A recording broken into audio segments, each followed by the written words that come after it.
Hey everyone, Dave here again. Just a really quick video here, something that I completely missed when I was doing my Pathfinder Book of the Dead review video.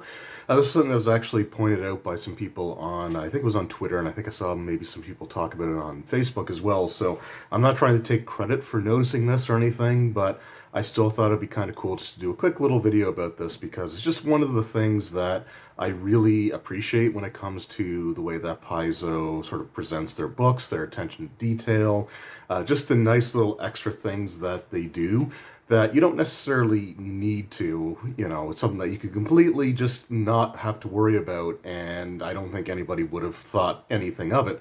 But it's still really cool nonetheless. So what we're actually going to do is we're just going to open up the Book of the Dead here, and what we're going to do is we're actually going to take a look at the statue here on sort of the border of the pages. So the statue, as well as like the festoon stuff here with the flowers and everything else. And what's kind of neat about this is that as you flip through the book, you'll notice that these will start to subtly change. So let's just skip ahead just a little bit here.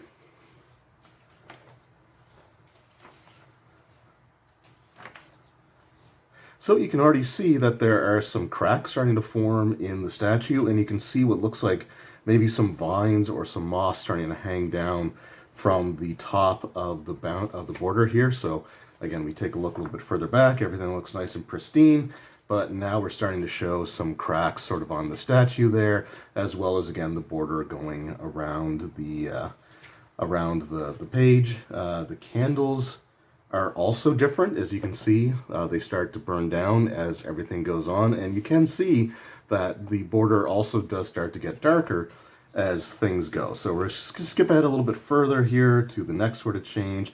So again, you can see even more cracks forming on the side here. The skulls are starting to form cracks on them as well. You've got the candles have burned down even further.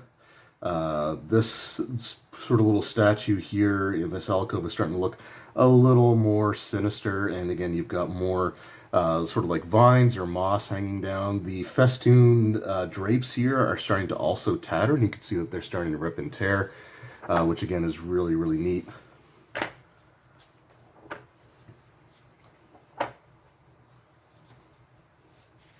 And as we go a little bit further here towards the end of the book now,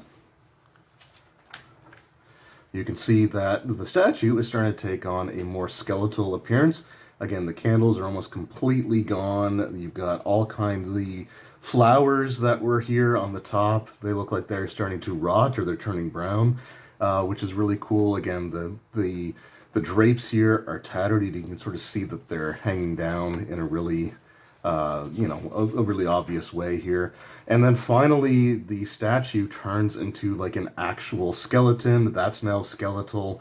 And again, you can see like everything sort of changed colors and looks like things have sort of rotted or molded as time has gone on. And again, it's just a really cool, a really cool, really interesting attention to detail that you don't see in a lot of books these days. And something that I completely missed when I was doing my initial review. So really cool stuff from the good folks over at Paizo. And again, just a really neat little detail. I'm not, again, taking credit for this. I didn't discover this. This was something that I saw some people talking about over on like Twitter and on Facebook.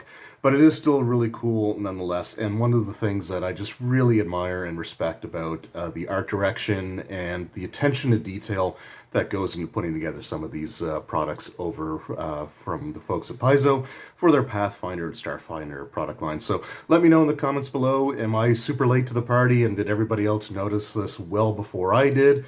Or before I saw somebody else point it out and bringing it to my attention? And what are your thoughts on that kind of concept? Is it something that you like to see done more in some of these types of books?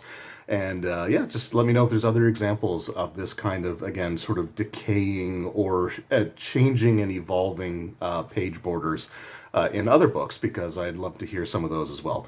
Anyway, thank you guys very much for watching. Hope you enjoyed, and I will see you all next time. Take care.